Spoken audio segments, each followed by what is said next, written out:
문재인 정부 당시 안보라인 최고위 관계자들이 합동 기자회견을 통해 감사원 감사와 검찰 수사를 전면 부정하고 나오면서 이 서해 공무원 피격 사건과 강제 북송 사건을 두고 진실 게임이 본격화하는 양상입니다. 쟁점은 뭔지, 전국은 어떻게 흘러갈지 정치부 한성원 기자에게 들어보겠습니다. 한 기자, 오늘 주장을 보면 얼마 전 감사원이 검찰에 수사 의뢰한 내용과는 많이 달라요? 네, 맞습니다. 크게 세 가지가 대비가 되는데요. 네. 우선 이 서해 피격 공무원의 생존 당시 상황을 어떻게 봤는지에 따라 극명한 차이가 납니다. 네. 이 감사원은 당시 이 씨가 구조 조치가 시급한 상태라고 판단을 했는데 이 당시 문재인 정부 안보라인은 이 씨에게 생명 위협이 없었던 상태라고 설명을 했습니다. 하지만 알다시피 이 씨는요, 이 실종 확인 4시간 뒤에 피살되고 소각까지 됐습니다.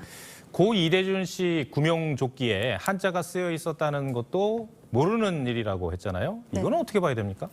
네, 이 문재인 정부는요, 당시 이 씨가 구명조끼를 입고 있었다는 점을 이 실족이 아닌 월북의 근거라고 주장을 했습니다. 네. 하지만 이 감사원은요, 이 씨가 한자가 쓰여진 구명조끼를 입고 있었다고 했고, 이 반면 서훈 전 실장 등은 이 구명조끼에 한자가 써 있었는지를 이번에 알게 됐다고 설명을 했습니다. 이미 알려져 있듯이 해경은 이 한자 구명조끼를 알면서도 보도자료에서 제외했고, 김홍희 당시 해경청장은 나는 안 본 걸로 할게 라고 언급한 걸로 감사원은 파악했습니다. 네. 첩보 삭제 지시 여부는 어떻습니까? 네, 이 이대준 씨가 사망한 몇 시간 뒤인 2020년 9월 23일 새벽 청와대 회의에서 이 특별 기밀 정보, 즉 SI 첩보를 삭제하거나 은폐를 지시했는지 여부입니다. 이 감사원은 은폐 시도가 있었던 것으로 보고 검찰에 수사를 의뢰한 반면에 이 문재인 청와대 인사들은 이를 부인했는데요. 네. 직접 한번 들어보시겠습니다. 자료 삭제 지시 없었습니다. 국민의 생명과 명예를 놓고 근거 없는 조작은 상상할 수도 없습니다. 네. 이 씨가 사망한 사실을 알고도 청와대가 당시 해경과 유족 측에게 상당 기간 알리지 않은 것도 논란인 것 같습니다. 네, 이 부분이 좀 중요한 핵심인데요. 예. 감사원과 검찰은 이 부분이 이 주요 은폐 혐의 중 하나로 보고 있습니다. 네. 이 문재인 청와대가 이대준 씨의 피살 사실을 알고도 알리지 않았다는 겁니다. 이 감사원에 따르면요, 청와대 안보실은 9월 22일 밤 10시에 이 씨가 피살됐고 또 소각됐다는 내용을 보고를 받습니다.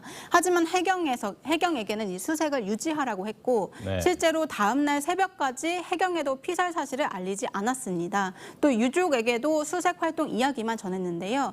유족은 이틀 뒤에서야 언론을 통해 이 씨의 사망 소식을 접했고, 제가 아까 이 기자회견이 끝나고 이 서훈 전 실장 등에게 관련 질문을 했더니 이 사안에 대해서는 검찰 수사 중이라 자세한 사항을 말할 수 없다, 이렇게 말을 했습니다. 네. 오늘 보니까 전 정부 인사들은 특별 기밀 정보, SI라고 하죠. 근데 여기에 월북이라는 말이 있었다는 점을 강조를 하고 있잖아요. 네. 근데 이게 보니까 월북몰이가 아니다라는 주장의 근거로 들리더라고요. 네, 맞습니다. 이 부분도 좀 분리해서 볼 필요가 있는데요. 국정원이 어제 이 정보위 감사에서 월북 단어가 있었다, 이런 사실은 확인을 했습니다. 하지만 이 월북이란 단어는요, 북한 측에서 먼저 언급한 것이었고, 이에 대해 이 씨가 답변했다는 게 감사원 판단인데요. 이 씨가 먼저 월북을 언급한 게 아니라는 겁니다. 네. 오늘 이재명 대표가 이 기자회견장에 나타났습니다. 없던 일정이었는데 이제 왔다고 하죠. 네. 어떤 의미입니까? 네, 오늘 이재명 대표가 오늘 일정을 추가하면서까지 기자회견에 참석을 했습니다. 이 검찰 수사를 지렛대로 이 서해 피격 사건까지 전선을 넓히는 의도 아니냐, 이런 해석이 나오는데요. 이 대표가 이 자신에 대한 수사를 문재인 정권에 대한 정치 탄압으로 확대시키려는 의도다, 이런 해석이 나오고 있습니다. 알겠습니다. 한성훈 기자, 잘 들었습니다.